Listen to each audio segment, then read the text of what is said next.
ကဲစုဖိုင်တရား YouTube မှာစကားစပြောပါပြီရှင်လေကလေးနိုးပြီးတော့ထပ်ပြီးပေါ့နော်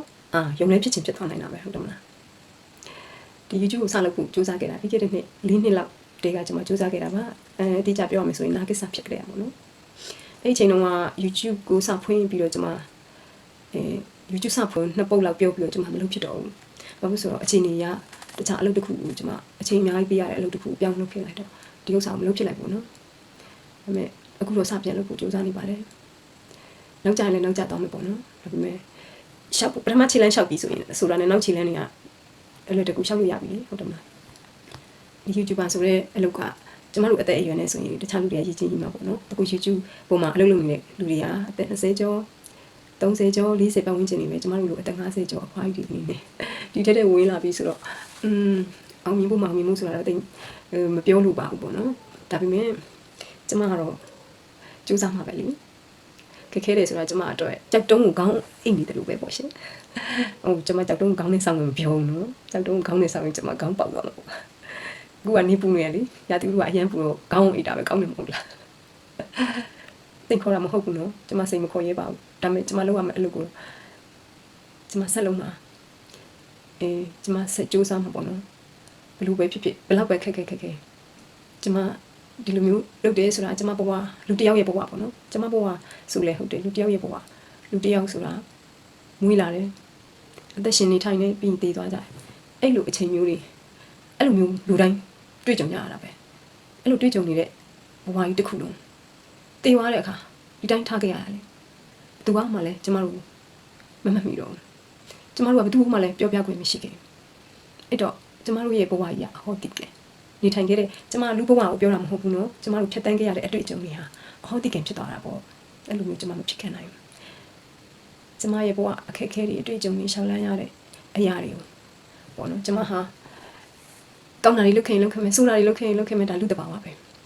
ယ်လိုဖြတ်ကျော်ရတယ်ဘယ်လိုကျမဖြတ်တန်းခဲ့ရတယ်ဘယ်လိုစိတ်တွေထားခဲ့ရတယ်ဘယ်လိုတွေစူးစမ်းခဲ့ရတယ်ဆိုကျမပြင်းရင်လည်းပြင်းမှာပေါ့လူပဲလေဟောအမြဲတမ်းစူးစမ်းနေတယ်လို့ကျွန်မမပြောဘူးဒါပေမဲ့စူးစမ်းတဲ့အချိန်မှာစူးစမ်းတယ်ပြင်းတဲ့အချိန်မှာလည်းပြင်းမှာဘာလို့လဲကျွန်မလူတစ်ယောက်ပါအဲ့အတွက်ကြောင့်ကိုလည်းမားတယ်လို့မခံဘူးမားတဲ့အရာလည်းရှိမှာပဲမှန်တဲ့အရာလည်းရှိမှာပဲမပဲနဲ့မှန်နေတယ်ဆိုတာမွေးကြရမပဲနဲ့မှန်နေတယ်ဆိုတော့လူမရှိပါဘူးအဲ့တော့ကျွန်မရဲ့အတွေ့အကြုံတွေမတက်မတင်ခဲ့ရရင်ကျွန်မဟာနောင်တရလိမ့်မယ်ကျွန်မနောင်တရမှာအဲ့ဒါပါပဲကိုဖြတ်တန်းခဲ့ရတဲ့ဘဝအတွေ့အကြုံတွေဘယ်သူမှမပြောပြခဲ့ရပါဘူးနဲ့ကျွန်မပါစကြီးပိတ်ပြီးတော့သေးပါတယ်ကျမနောင်တရလို့ဆုံးမှာမဟုတ်ဘူးကျမတနည်းရမှာတော့မတန်ရှိနေတယ်ကျမတို့တဘာဝကြီးကနေလူတိုင်းအခွင့်အရေးတွေပေးကြတန်းတူပေးထားတယ်ပေါ့နော်ဒါပေမဲ့မွေးလာတယ်ချမ်းသာတဲ့မိဘမှာမွေးလာတယ်ဆင်းရဲတဲ့မိဘမှာမွေးကျမကြီးကောင်းတဲ့အချိန်တွေနဲ့မွေးလာတယ်ကျမကြီးမကောင်းတဲ့အချိန်တွေနဲ့မွေးလာတယ်ဒါတွေတော့ရှိတယ်လေဒါပေမဲ့လုတ်ပိုင်ခွင့်ဆိုတဲ့အရာကျမတို့ကိုတဘာဝကြီးကပြောတာနော်တဘာဝကြီးကအစိုးရတွေမိဘတွေရဲ့အုပ်ချုပ်ဘယ်လိုပြောမလဲအလုံမှာရှိတဲ့အလုပ်အရာရှိမပါဘူးကျမတို့တဘာဝကြီးကလူတိုင်းလုပ်ဖို့အခွင့်အရေးတွေပေးထားတယ်တန်းတူပေးထားတယ်ပေါ့နော်အဲ့ဒီတော့ကျမတို့မလုပ်ဘူးဆိုရင်ဘာဖြစ်လဲကျမမရဘူးလေ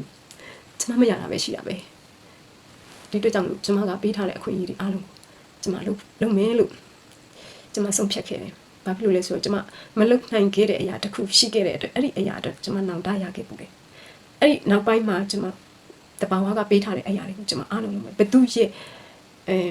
့သဘောတရားတွေဘသူရဲ့အတွေ့အခေါ်တွေကြောင့်မှကျမဟာကျမရဲ့အခွင့်အရေးတွေကိုဆုံးရှုံးသွားမယ့်အရာအဖြစ်လက်မခံနိုင်ဘူးနော်သူတို့ရဲ့အယူအဆတွေကြောင့်ကျမဆုံးလုံးမှာမဟုတ်ဘူးလို့ပြောတာပါကျမကလေမွေးလာတဲ့အိမ်မက်မက်တဲ့လူစားမျိုးကျမနေရောညရောကျမအိမ်မက်တယ်ဘာလို့ဆိုတော့ကျမဘဝအတွက်ကျမအိမ်မက်တာလေကျမဘဝအတွက်နေရောညရောကျမအိမ်မက်တယ်အဲ့ဒီအိမ်မက်တွေအတွက်ကျမအလုပ်လုပ်တယ်ကျမအချင်းချင်းလဲတယ်အချင်းချင်းထားတယ်ကျမမငိုဘူးလားငိုတာပေါ့နာလို့ပြီ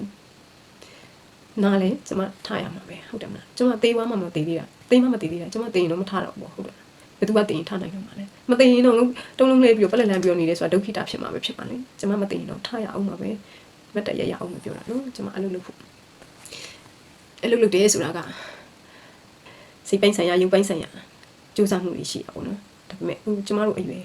ကျမအချင်းအနေနဲ့ကတော့ရုပ်ပိုင်းဆိုင်ရာနဲ့စူးစမ်းနိုင်တဲ့အရာဆိုတာကတော့အများကြီးမလုပ်နိုင်တော့ဘူးအရင်ငငယ်ရွယ်တုန်းကလည်းအပြိုင်ဆိုင်နေလေကျမမလုပ်ချင်တော့ဘူ